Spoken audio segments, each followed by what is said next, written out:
Welcome, everybody, to the weekend edition of the Huddle Hub Podcast. My name is Metal Mike, and today we're going to go over the news that has been coming out over the past week. It is post-Super Bowl week. Obviously, a week ago, Super Bowl Sunday, the Seattle Seahawks raising the Lombardi Trophy. And now we're in the point of the year where the offseason kicks in, right? As my alarm goes off because I set an alarm for this morning, Got to wake yourself up at a good time, right? So we're in the point of the year now to where the offseason kicks in. The new league year starts in March. March 13th, I believe, is the new league year, if not the March 16th. One of those two dates is the beginning of the new league year, right? Well, the offseason technically kicks in the moment the two teams that played in the Super Bowl get off the field. And if you want to get real technical, off seasons start for teams the moment the clock hits 0-0 in their last game that they end up losing, whether it's in the regular season or in the postseason. So we're in that time. We say it that football is an all year round thing. It is, because it never stops, whether it's news, whether it's, player transactions, coaches moving, getting fired, or going to other teams. There's always something going on in the world of football. And that's not it. That's not all in the NFL. There's college football. We got the new International Arena League that kicks off in a couple months. And we also got the UFL that kicks off in about a month. So there's so much going on. So much going on.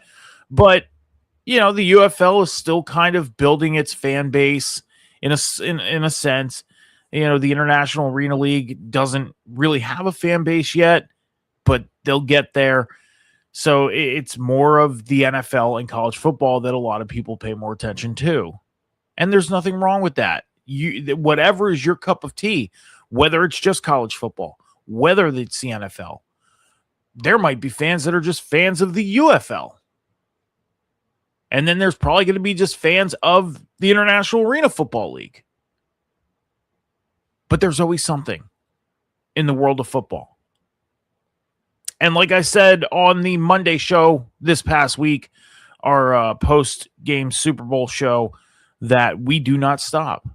Just because the season is over for college football and just because the season is over for the NFL, we are not stopping.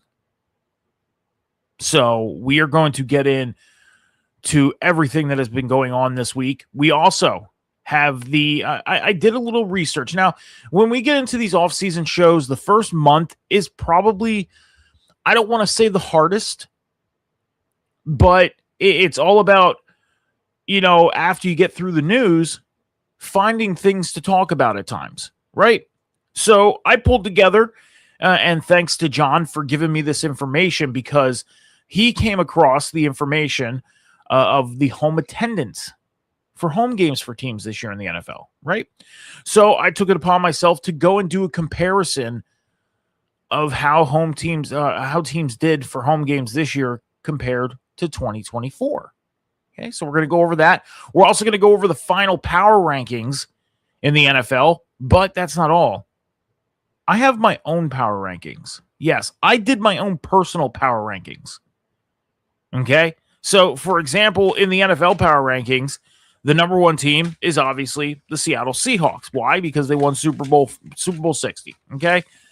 But I'm going to tell you this right now. The Seahawks aren't my number one. And that's what I mean is the NFL came out with their power rankings.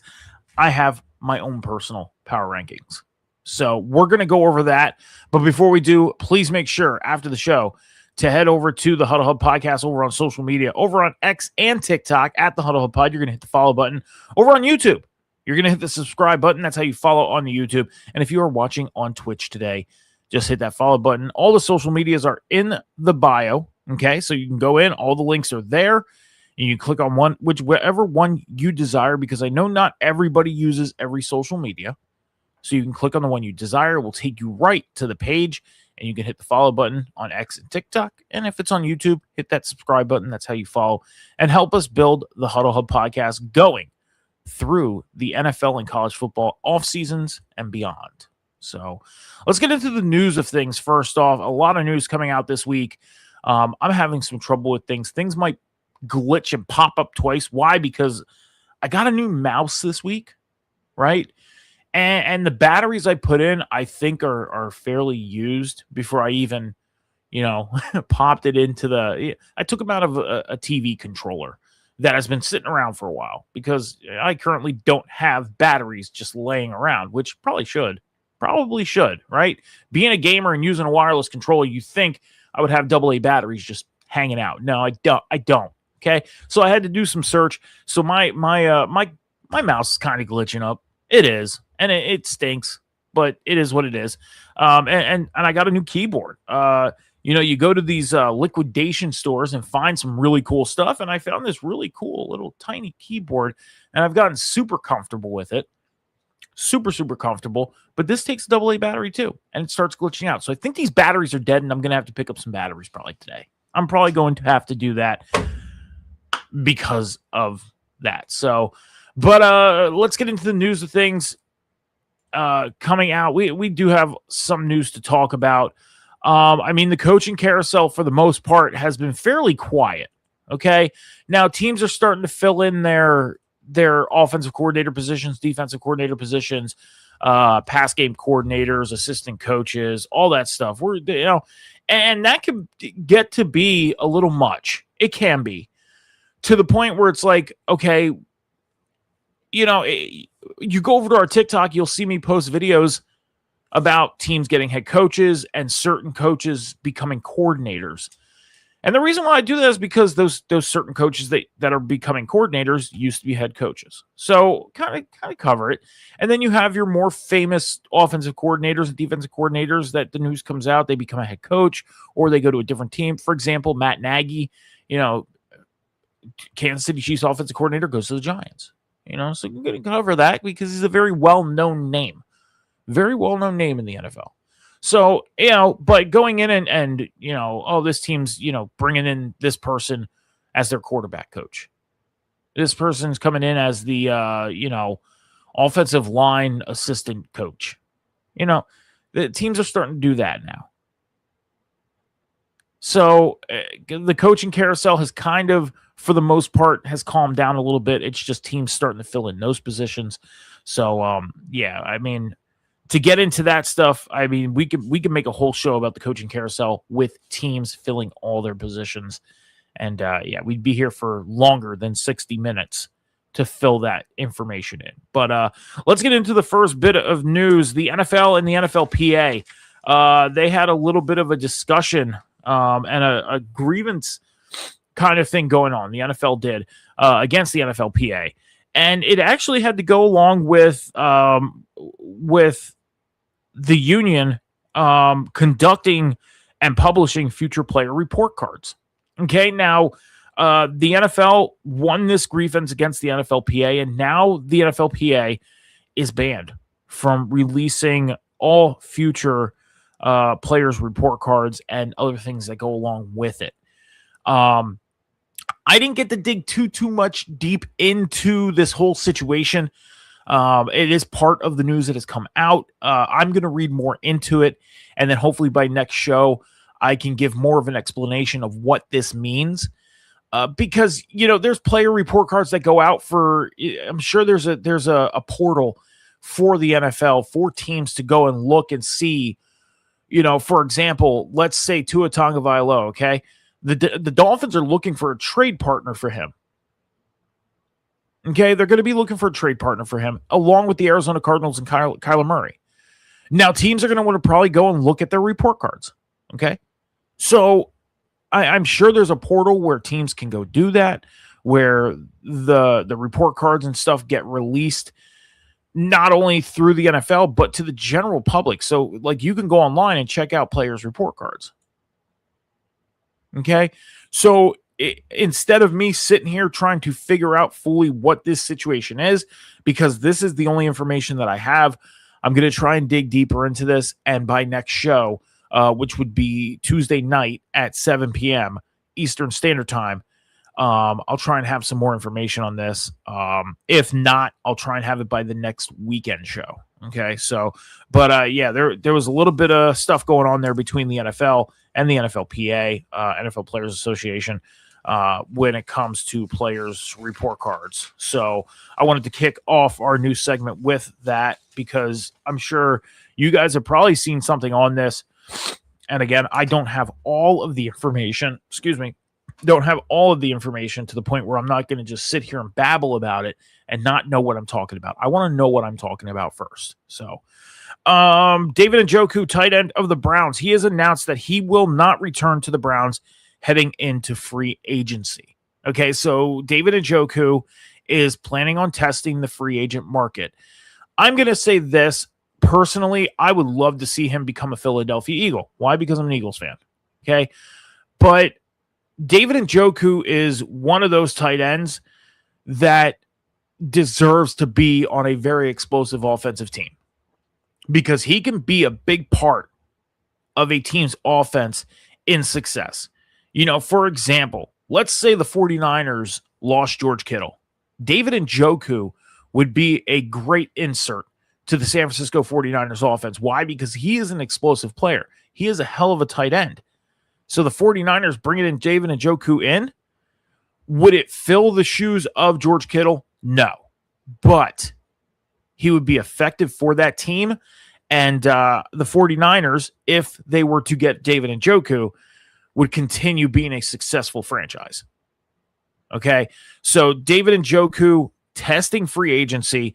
Again, I personally hope he comes to Philadelphia because of being an Eagles fan. I'm a fan of David Njoku, but David Njoku is heading to free agency, and we will find out where he ends up. So, yeah, we'll have to see. We'll have to see what happens with David Njoku.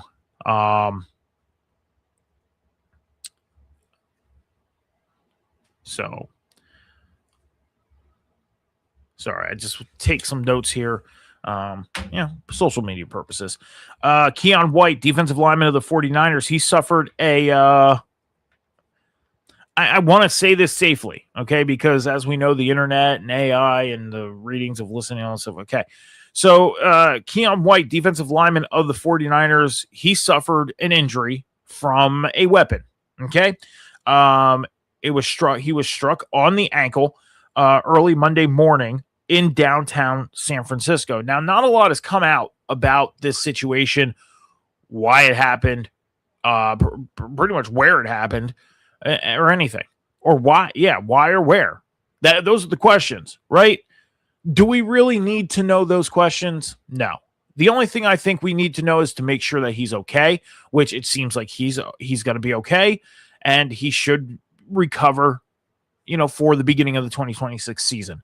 But the first worry is making sure he's okay. Then you start worrying about whether he's going to be able to make it on the field or not for the start of the season. His well-being is number one priority. And Keon White, that's what he dealt with early Monday morning in downtown San Francisco. I'm guessing it might have been related to something with the Super Bowl, maybe a party going on. As we know, Super Bowl 60 took place in San Francisco. So, so not too much on that either. Rob Havenstein, offensive tackle of the Rams, he has decided to retire after 11 seasons. So Rob Havenstein, thank you for everything you've done for the NFL and the fans of the Los Angeles Rams, and good luck and enjoy your retirement. Super Bowl 60. Now, there's some statistics on Super Bowl 60. Obviously, you get into the next day of things, or Tuesday or Wednesday, and you start seeing some of the statistics that come out about the Super Bowl. We got some of those. So, Super Bowl 60, it was the second most watched Super Bowl in history with 124.9 million watchers. It came in second place. First place is the Philadelphia Eagles and the Kansas City Chiefs Super Bowl 59 matchup, which was the most watched game. Okay. The halftime show, it had 128.2 million viewers, which broke NFL social media records. Okay. So they may not have had a lot of live viewers during the Super Bowl halftime show. Okay. Because as we know, and it's no secret that it was very controversial. That's the only word I can think of to say. Why? Because there was people that liked it. There was people that didn't like it. There was a lot of mixed feelings about the halftime show. Okay. And obviously we know about there was another halftime show that got announced. It became a big thing. And the arguing back and forth between which halftime show was better, what was a true halftime show, all that stuff. And then you start seeing the videos of people going to places to watch the Super Bowl. And because the owner of the establishment doesn't want to show the in-stadium halftime show and wants to show the other one, people are getting mad because they paid for an experience and all that stuff. It was such a going on. Okay. Now I don't know if I want to give my opinion or my thought. Here's the thing is and that's the thing. This is how touchy this subject is, right? You want to say what you think, you want to say how you feel, but you don't want to sound, I don't know. And people have asked me throughout the past couple days, Mike, what'd you think of the game? Gave my opinion. Mike, what'd you think of the halftime show? I gave my opinion. Okay. I gave my feelings on the game. I gave my feelings on the halftime show. I gave my thoughts on the game. I gave my thoughts on the halftime show. Okay. And again, I said this last week. There's going to be people that like it. There's going to be people that don't. There's going to be people that are satisfied with everything that went on with the game and the halftime show and everything. And there's going to be people that don't. I think what people need to ultimately do is respect everybody's decision on how they felt. Okay? I get it. We are in a generation of people being out there thinking things need to be their way or no way. And I mean, can you disagree? Can you disagree with me on that? I don't think so. I don't think so. Because it's true. And that is why I always say the thing I say at the end of every show. Be good to each other, be kind to each other, take care of each other, be patient with each other. The world is not moving as fast as you think. Okay? But also respect each other. We are in the day and age of social media. We are in the day and age where, everybody lives on these and goes by anything and everything they see on this or this. Okay? And it's going to get your mind thinking, how do I feel about this? What do I think about this? But that's where it should stop, is what you think about it. Okay? And then if you get into a conversation, be respectful and be mindful. I've gotten into conversations with people that had a different opinion than I did about the game. I've gotten into conversations with people already that had a different opinion about the halftime show. And the thing that I said to them before we have this conversation, number one, I'm going to respect your feelings. And I truly did this too. I'm not just saying this, for aesthetics of the show or trying to prove a point, anything like that.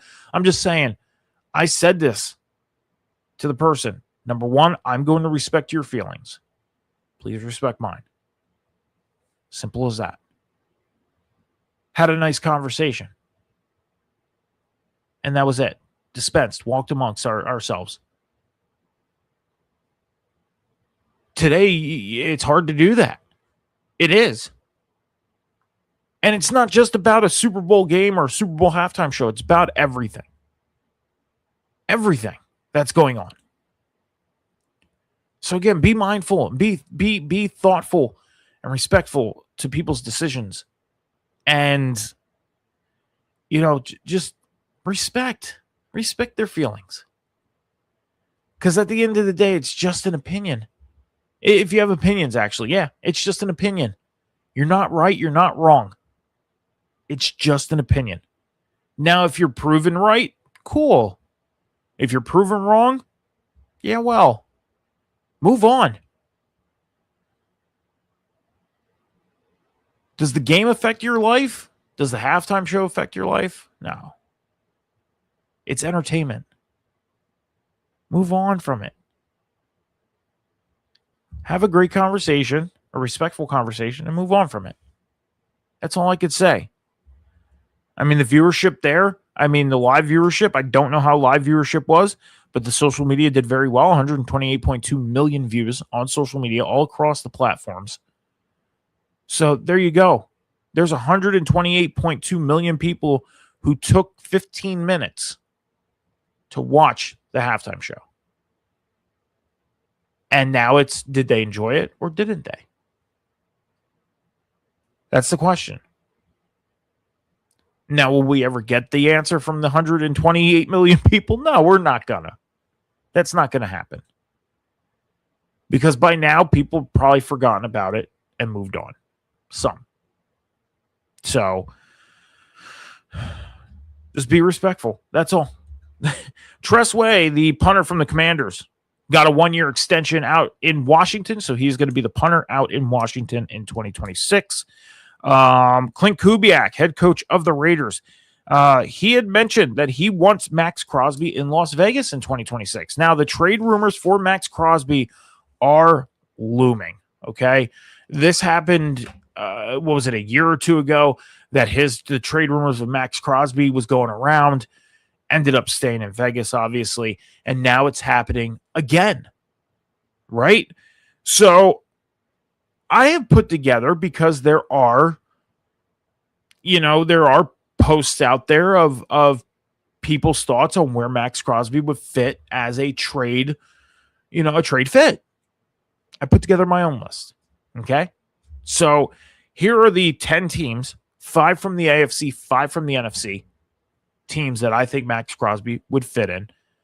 Number 1, the Eagles, obviously.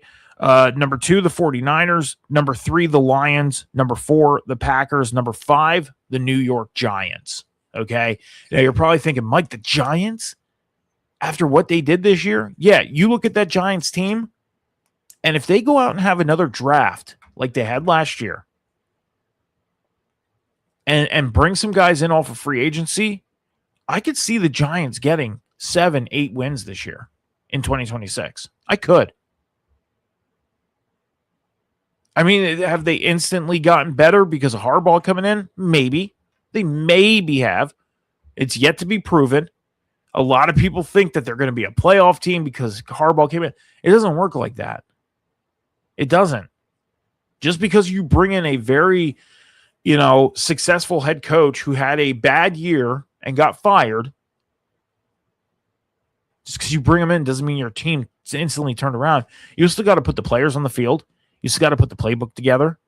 You still got to put schemes together, everything. You got to put things together to go out there and beat the teams that are better than you. Okay? So relax. I think Max Crosby would be a good fit in New York for the Giants, and he would help that defense get better. I mean, that defense ain't bad to begin with. I mean, Brian Burns, hell of a linebacker, edge rusher, whatever you may be. They got a decent defense out there in New York. They do. And I think Max Crosby would make it a little better.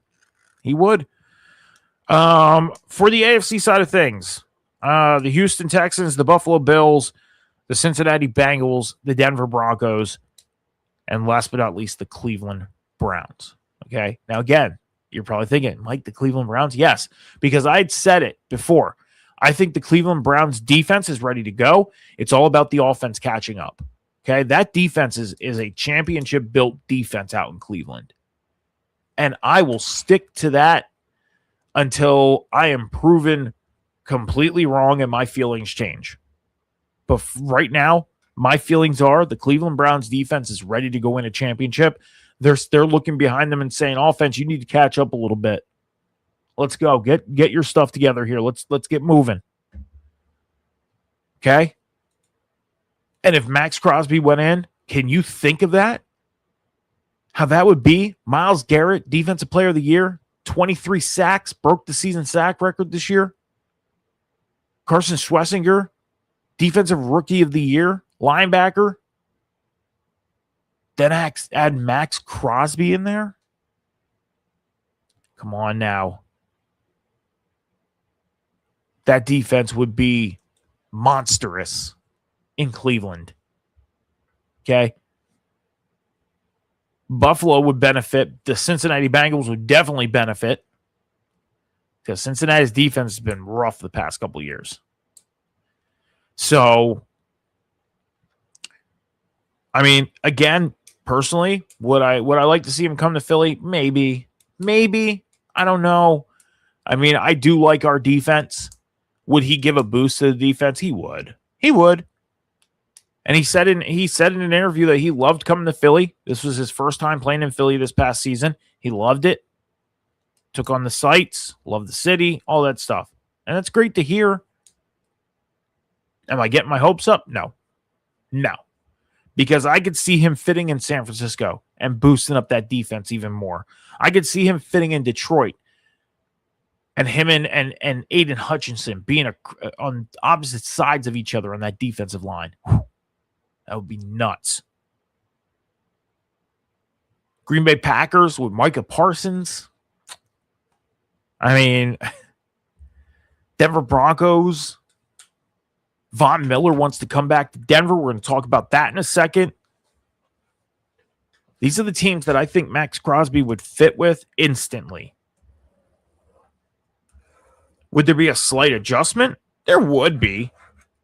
But I think he would fit in tremendously with these teams. So we'll have to see what happens with Max Crosby, see if he stays in Las Vegas or if he moves on.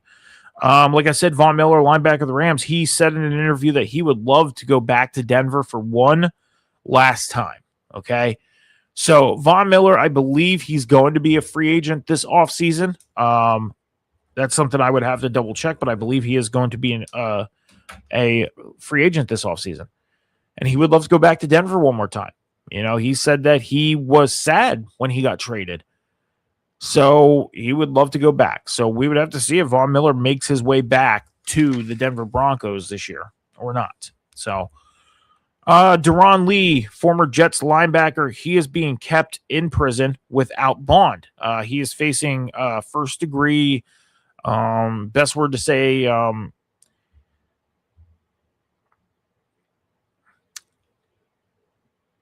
go look up the story. I can't think of the word to say. Go up, look up the story. Darren Lee, former linebacker of the Jets. Look up the story he's facing, and he's going to remain in prison, okay, without bond. I can't go any further on this, and it's in the state of Tennessee. So go look that up for yourselves. Derek Carr, former Raiders quarterback. He mentioned that he would be considering unretiring. Okay. Let me do this. Former Raiders quarterback Derek Carr is considering unretiring. He had said that if he can find the right fit and the right coaching staff fit and Super Bowl contender, he'd come back.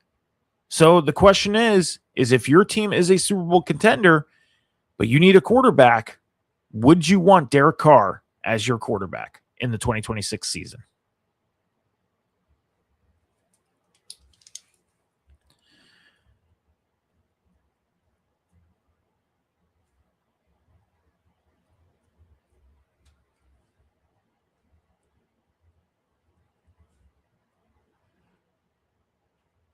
Okay.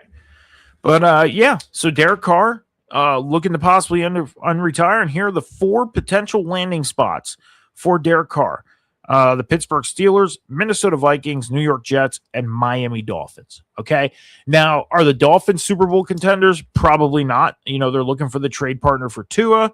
They just got a new head coach. You know, they might lose Tyreek Hill as well. So is Miami truly a Super Bowl contender? I don't think so. They could prove me wrong, but I personally don't think so. The New York Jets, they have a lot to work on. I don't see him being happy in New York. I don't see really any quarterback that ends up in New York right now with the Jets happy. I mean, the Jets are in rebuild mode right now. You know, their best bet is to go out and get a veteran quarterback, preferably a backup quarterback, to be their starter, a guy that has been fighting to be a starter, you know, and then go draft a quarterback, build him up, you know, but build your team first before putting that kid in. That's it. The Jets have a lot of work to do, and it's all going to start in the draft. It is. Yeah, free agency, it can start because they can bring some guys in for the draft and everything, yada, yada, yada. But the draft is going to be a crucial spot for the Jets because they have about 10 to 12 draft picks in the 2026 NFL draft. So it's crazy. Minnesota Vikings, they rough start for J.J. McCarthy. I mean, is J.J. McCarthy truly the guy out in Minnesota? That's the question. He hasn't had the best start. Injured last year, injured this year. You know, I think Minnesota, if they run with J.J. McCarthy in 2026, is going to start thinking if he has another rough year, I think they're going to move on from J.J. McCarthy because this is a win-now mentality league, and J.J. McCarthy's not cutting it for him. Now, would that put J.J. McCarthy out of the situation of being a starter in this league? No. Because like I always say, some players just don't fit certain schemes, and maybe J.J. McCarthy just doesn't fit in Minnesota. So, and last but not least, the Steelers, you know, they're unsure of Aaron Rodgers coming back. Mike McCarthy's there now. So Derek Carr in Pittsburgh. I mean, you look at that Pittsburgh team, and they surprised a lot of people this year. They did. So if Derek Carr goes in there, you know, could he be the guy in Pittsburgh or not? Who knows? You know, the only way to find out is to make it happen. So, last bit of news, Trinidad Chambliss, the quarterback from Ole Miss, he has gotten a 6th year of eligibility granted. So he is going to be returning to Ole Miss in 2026 as their starting quarterback.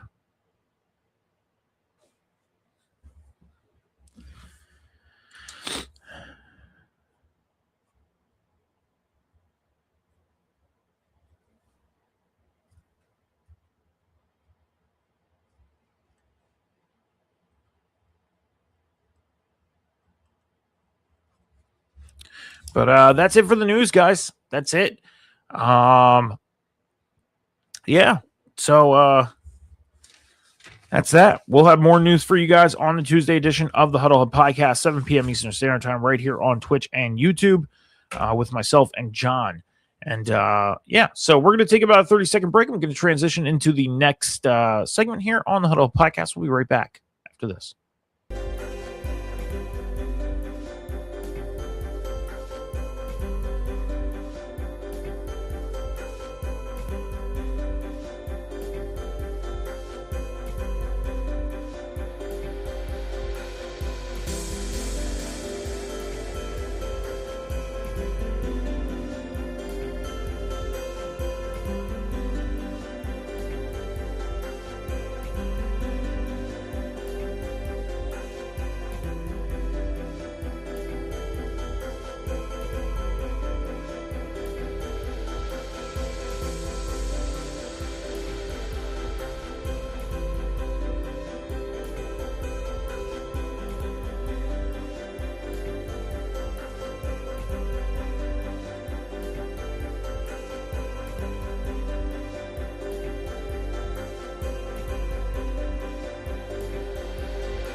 All right, so make sure you're heading over to the Huddle Hub Podcast over on social media after the show, hitting the follow button on the X and the TikTok at the Huddle Hub Pod, hitting that subscribe button. That's how you follow on the YouTube at the Huddle Hub Pod. All the links to all of our social media bios are in the bio of the Twitch channel. You just click on the link that you desire to go to, because I know not everybody uses every social media, and you can help us build the Huddle Hub Podcast going through the NFL and college offseason and beyond.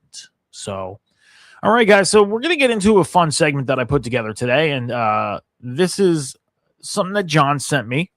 So John sent me this about a week or two ago, courtesy of Fox, released the NFL attendance in 2025. Okay. So when you look down below on the scroll, you're going to see the team and then a dash and then a number. For example, the Chiefs just went by 661,146. That was their home attendance for this year. In the parentheses was their 2024 attendance for the season. Okay? Or that was their 2024 differential, I should say. So, for example, the Chargers, who are passing by 620,105, they were plus 60,373 this year from last year. Okay. So that's how this works out. So as that scrolls by, you guys can check that out, but I'm going to give you guys my thoughts on some of these teams and their attendance. I had another note here and I can't think for where I put it because it had to do with this. So if I can find it, that'd be great. Oh, no, that's not it. So what I did, the note that I took actually was, you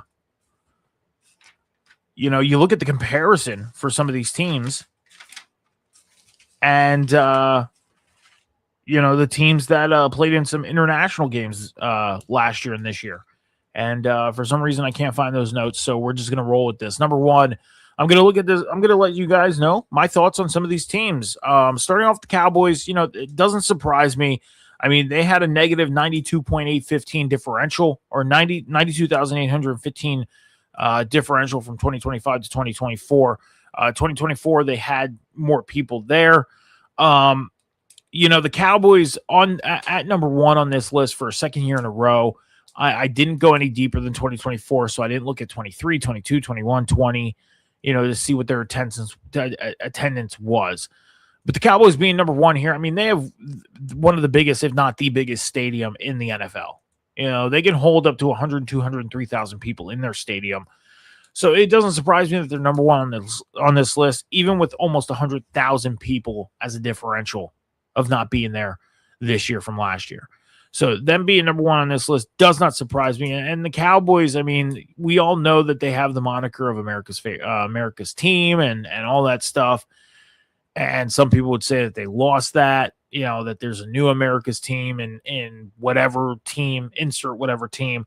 But the Cowboys, one of the biggest attendances, they've broken attendance records in that stadium for many things like WrestleMania, concerts, all that stuff. So, I mean, again, it's one of the biggest stadiums, not only just in the NFL, but in the United States of America. And their attendance, even with 100,000 people differential from last year to this year, 743,934 fans. They almost hit 1 million. Last year, 836,749. They were almost at the 1 million mark. No other team really came that close. So, the Broncos had a plus 95,000. I mean, again, doesn't surprise me. They had a much better year than they did last year. So as people start seeing Denver and their or whatever team's starting to do good, you're going to buy tickets. You're going to want to go to a game because you want to be a part of the experience. I went to a baseball playoff game 2 years ago, the Phillies and Mets in the divisional round of the MLB playoffs. Right. And I've experienced, Philadelphia Phillies regular season games. You go to a playoff game, it's a totally different experience. Totally different. The energy's different. The crowd's different. Like, it's playoff time. Like, it's win or go home, basically. Not in baseball because it's a series, and it was game 2. But in football, it's win or go home. So, people are going to be jumping on getting those tickets to be there, be a part of the experience. And you want to say, hey, I was there when, So, I mean, the Broncos had a phenomenal season and getting as far as they did, the conference championship game and then losing. Bo Nix going down in the last play of the divisional round playoffs. Like, that was a rough go for the Broncos. But for them, they went and got home field advantage. So the Broncos really had a boost. You think of it this way: the Cowboys, by default, because of having the biggest stadium in the NFL, being number one, they're by default. So is the true number one Denver because they had to earn it? That's the question. So, I mean, hey, Hats off to the Broncos for what they did. The Chiefs, they arguably had one of the biggest plus sides this year. In 2024, they had 441,559. They were 32nd in the league in attendance in 2024. You get to 2025, 661,146 people. That's a plus 219,587. Okay? They are now third in the NFL when it comes to home attendance. For the year that Kansas City had, people went to Kansas City games. You got to think of it this way, too, is Kansas City, the Chiefs are moving to Kansas soon. In a couple of years, I think 2030 or 2032, somewhere around there, they're going to be moving. They're going to be in Kansas City for a couple more years. But as soon as the contract ends out with their stadium, they're gone. Then they're moving to Kansas. So I'm really interested to seeing what that attendance is going to be once they move. I'm very interested because moving from Kansas to Missouri, from Missouri to Kansas, I mean, that's that's going to be a crazy sight to see, so we'll have to see. The Jets, they were number 4 on this list. This kind of surprised me for, the play of the Jets. I think they had the early season boost, with Justin Fields coming in, Sauce Gardner still being there and everything like that, like Garrett Wilson. The Jets, I think, were one of those teams where people thought that they were going to be a contender for the playoffs. And by week 7, week 8, we knew that was it. So I think the Jets was more of an early season boost. And then the end of the season, the tickets became more affordable for people to go. So it was like, I just want to go have an NFL experience. I'll go to a Jets game because tickets were only like $40. Okay. And that's why we talk about this stuff on the show. I bring it up when we're talking about games. We could be talking about a 2-10 team in week 14. Right? We could be. And I'll sit here and say, hey, if you want to go to a Titans or a Giants or a Jets or, whatever team is bad, the Cardinals, go to a Cardinals game if you're in the area. It's 30 something bucks. Affordable. And you get to go have an NFL experience.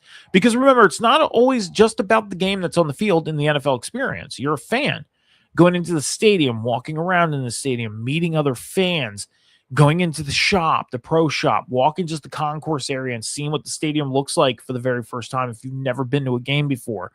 Like, it's a full experience. It's not just about the game on the field. I mean, it is, but as the fan experience of going to a stadium, that's the top priority, is going and watching your team win a game.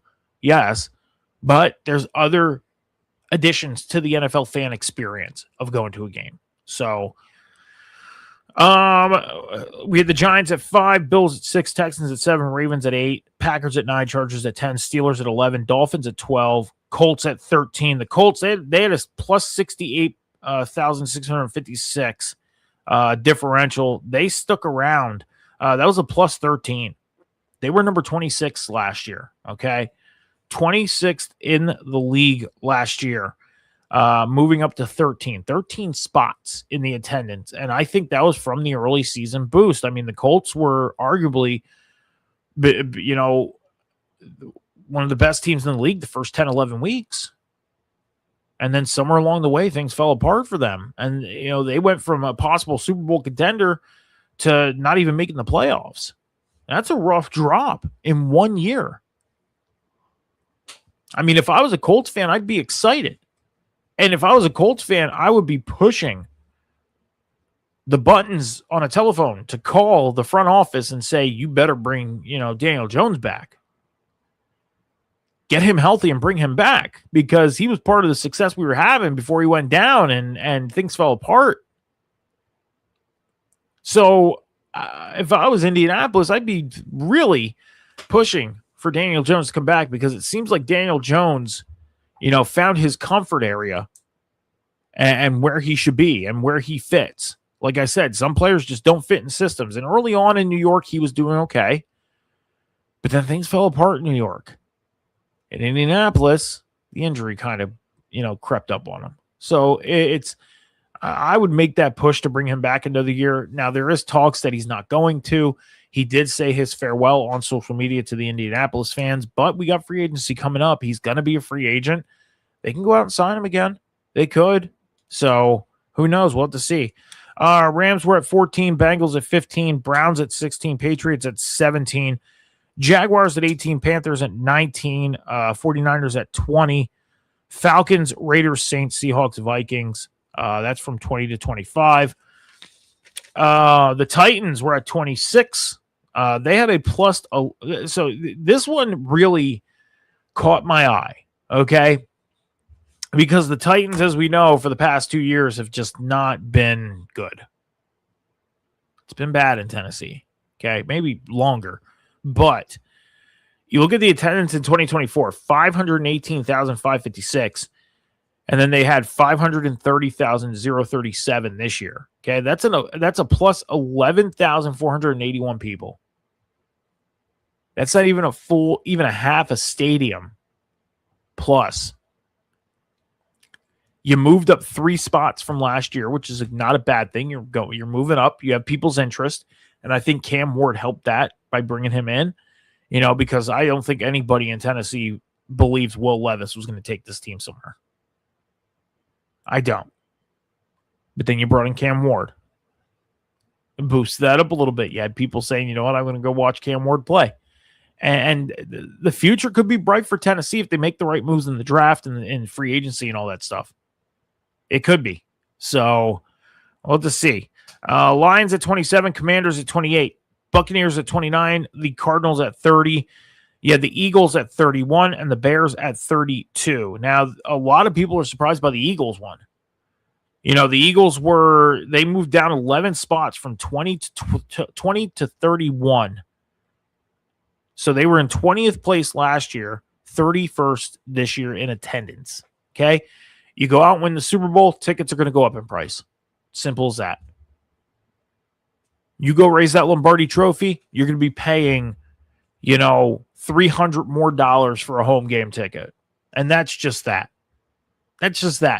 Tickets were very pricey this year for Philadelphia Eagles games. Okay.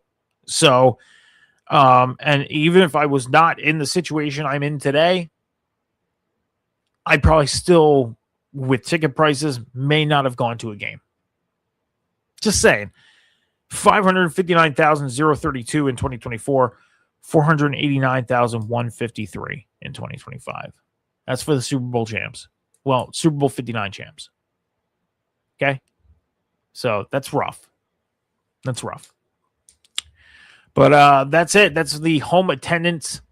The home attendance for the comparison of 2025 and 2024.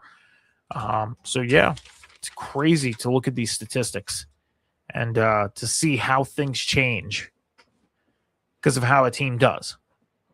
Because you look at it. One more thing. I know we're done with this segment, but I just got to kind of go over this. The Cowboys didn't make the playoffs last year. The Broncos did. Okay. The Chiefs made the Super Bowl last year. The Jets didn't make the playoffs. The Giants didn't make the playoffs. The Bills made the playoffs. Texans didn't make the playoffs. Ravens made the playoffs. Packers made the playoffs. Chargers. I believe the Chargers did make the playoffs last year. Steelers made the playoffs. Dolphins did not. Colts did not. Rams made the playoffs. Bengals did not. Browns, Patriots, Jaguars, Panthers, 49ers. Oh, wait, I got to X these. Falcons, Raiders, Saints, Seahawks. Vikings did make the playoffs. Titans did not. Lions did. Commanders did. Bucks did. Cardinals did not. Eagles did. Bears did not. Okay. So you literally go from, it goes non-playoff team to playoff teams, non, yes, no, yes, yes, yes, yes, no, no, yes, no, no, no, no, no, no, no, no. Like there's like 10 or 11 teams right there. No. And they're in the top 20. It's insane. It's crazy. Crazy. So we're going to get into the power rankings. Give me 10 seconds here.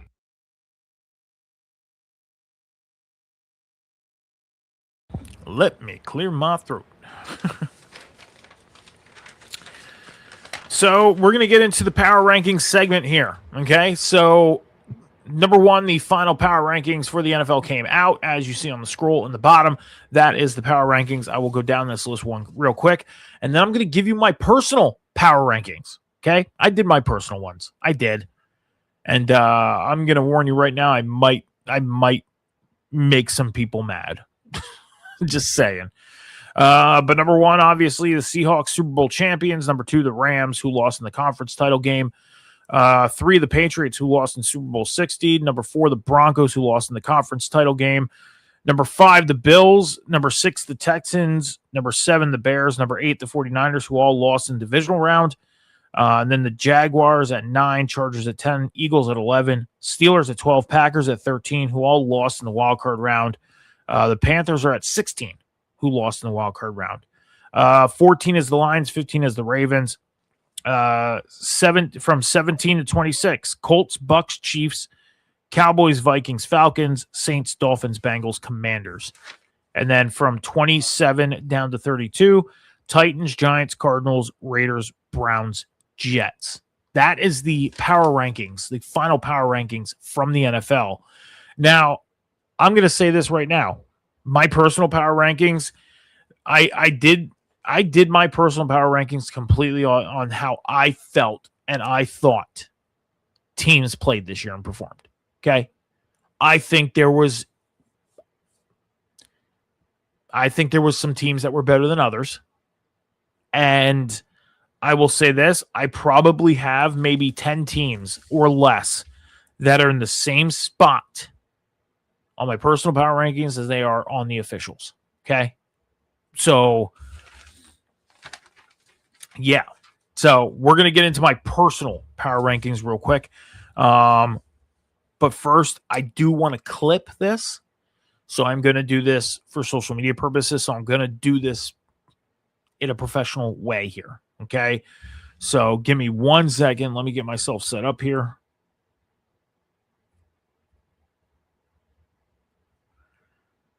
Because this is something that I do want to post to social media, and I do not feel like doing it again after the show. So we're going to do this while we're here. Okay.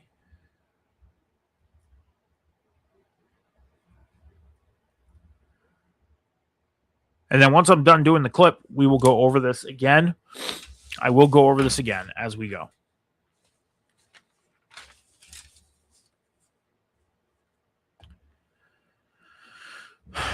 Okay.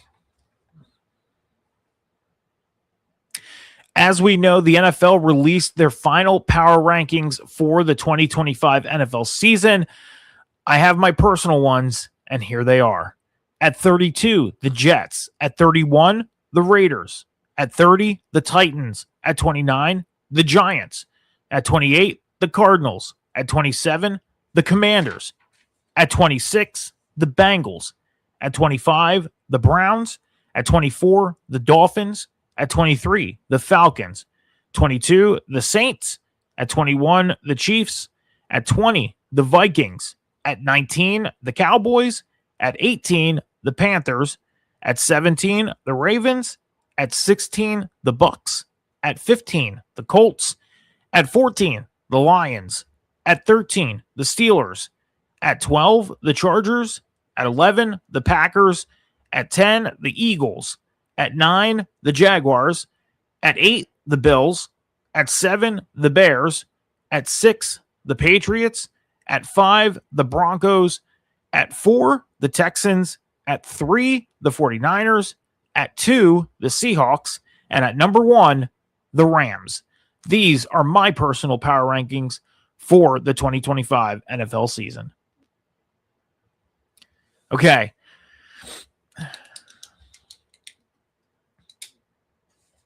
So let's go over my personal power rankings.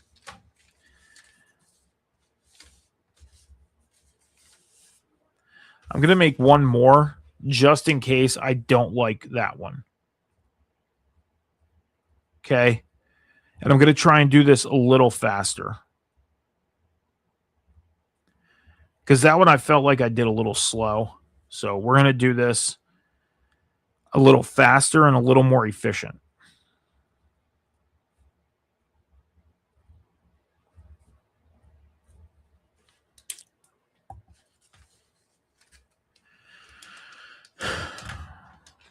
Okay.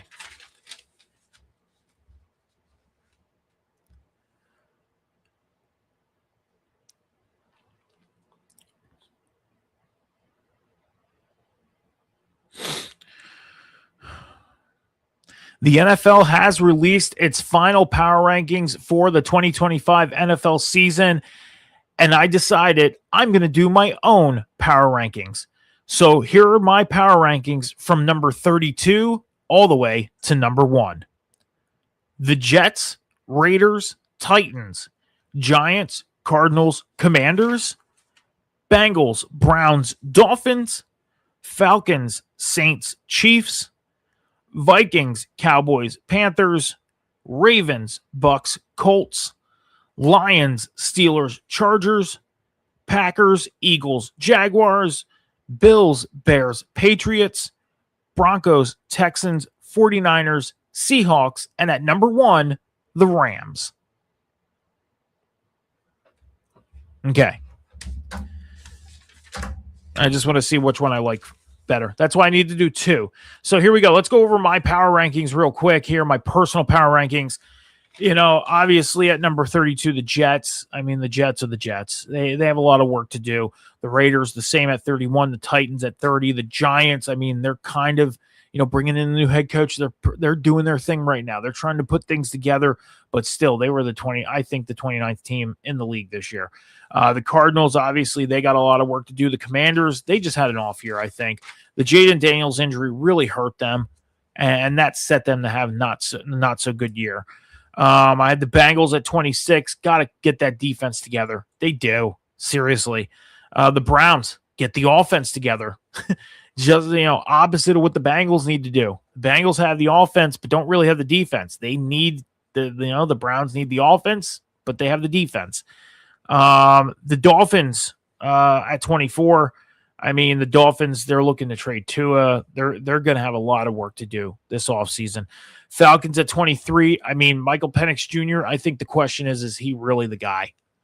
I mean, he came in at the back end of last year and almost took him to the playoffs. Yeah. But what did he do this year? Yeah, you went 8-9, but Kirk Cousins was a part of this now. With Penix going down and everything like that. So Falcons at 23. Saints at 22. I think the Saints were better than the Falcons. I do. You know, you go and look at the offensive comparisons with yardage and stuff. The Saints, I think, were a little bit of a better team than the Falcons. I do. Chiefs at 21. Vikings at 20. Cowboys at 19. Now you're probably thinking the Vikings had 9 wins. Cowboys had 7. Yeah, but look at the Cowboys, man. Like, their offense was explosive when they wanted to be explosive. They did. When they wanted to be an explosive offense, they did it. I think the Cowboys probably could have won more games this year if they would have, either kept their foot on the gas pedal or their defense would have stepped up more. The Cowboys, they got work to do in the offseason, but I think number one priority is George Pickens' decision, because he was a hell of a receiver for them this year. The Panthers at number 18. I mean, they snuck into the playoffs at 8-9, won the division thanks to the Falcons. I think they're fitting at 18. I think the Ravens, Bucks, Colts, and Lions were better than them. I mean, the Panthers, they did good this year, but they still have some work to do to get on that positive side of things. Let's get into the playoff teams. From 1 to 13. At number 13, the Steelers. I mean, the Steelers were up and down this year. They just snuck into the playoffs. Did you really think they were going to get past the wild card round? No. So the Steelers have some work to do, but they're not far off. They're not. The Chargers at number 12, I mean, they have the tendency of making it in, regardless of their record, wild card round, exit, and that's it. So the Packers 9-8-1, huge surprise there. No. 7th seed for a third year in a row. They don't make much changes to their roster, and I think that's their problem. And I get the dedication, and I can respect the dedication to the roster that you have, and you want to get them better. They are a nice young roster that you could build up. This was year 3 as a 7th seed. You better get better next year. Win your division, like 3rd seed better. This 7th seed stuff, I don't think is going to cut it for long in Green Bay. I really don't. The Eagles at number 10, I mean, the Eagles should have been better than what they were. That's that. Offense should have been better. The defense was good. Defense did their thing, but the offense, I think, should have been a lot better than it was this year. And hopefully the changes that they made, with Patullo being gone, bringing in the new OC and all that stuff, should be a good change. And we should see the Eagles offense that we've seen in 2024 in 2026, hopefully. The Jaguars at 9 had a much better year than last year, obviously. The Bills at 8 had a worse year than last year. It was a rough year in Buffalo, and that's why I think the Bears were a slightly better team than Buffalo this year. The Patriots, Patriots at 6. Yes, I had the Patriots at 6. They lost the Super Bowl, okay? I think the Patriots, they had arguably the 3rd easiest schedule in the league, even through the postseason, and they're number 6. I have 5 other teams that I think are better than them from this year. The Broncos, obviously, the Texans and that defense, insane. And then you get to the top 3, the 49ers at 3. I couldn't put the 49ers at 1 or 2. They did what they needed to do to survive and get to where they got to. And hats off to them for doing it, because no other team could have done that. No other team could have sat there and had all their guys, most of their starters out, and still make the playoffs. So the 49ers at 3, I think, deserve the 3rd. I have the Seahawks, who won the Super Bowl, at 2. Okay? Because I think the Rams at number 1 are a better team than the Seahawks. I think the Seahawks just got the better of the Rams in the conference title game. There. I said it. I think the Rams are a better team than the Seahawks, and the Seahawks just got the better of the Rams in the conference title game, and that's that. But look what the Seahawks winning did. Set up for Sam Darnold to go and finish his redemption, his career redemption, okay? So the Rams, though, that offense, they cooked this year. And Matthew Stafford winning league MVP proves that. So the Rams, that's why they're my number 1 team. And the Seahawks are at number 2. So, but there it is for the power rankings, guys. And that means that's it. That's all we got for you today. First show of the offseason in the books here on the Huddle Hub podcast. And again, we got so much more coming for you guys in the offseason. And I am looking forward and excited for this offseason. I am. So, guys, if you want to follow me on social media, Instagram, X, TikTok, Snapchat, MetalMike714, that's where you can find me. I might be live a little later on TikTok doing a Fortnite stream later on today or tonight. I might be live on here a little later as well doing my QB Superstar in Madden. So I may be live streaming a little later on, not only on TikTok for Fortnite, but on here for my Madden QB. I don't know. I'll figure that out as soon as I get off here. But that's where you can find me. Make sure you're heading over to the Huddle Hub Podcast over on social media, on X and TikTok at the Huddle Hub Pod. Hitting that follow button on YouTube, hitting the subscribe button. That's how you follow. And then all the links to all of our social medias are in the Twitch bio. Make sure you're hitting that follow button and that subscribe button, helping us build the Huddle Hub Podcast through the NFL and college offseason and beyond.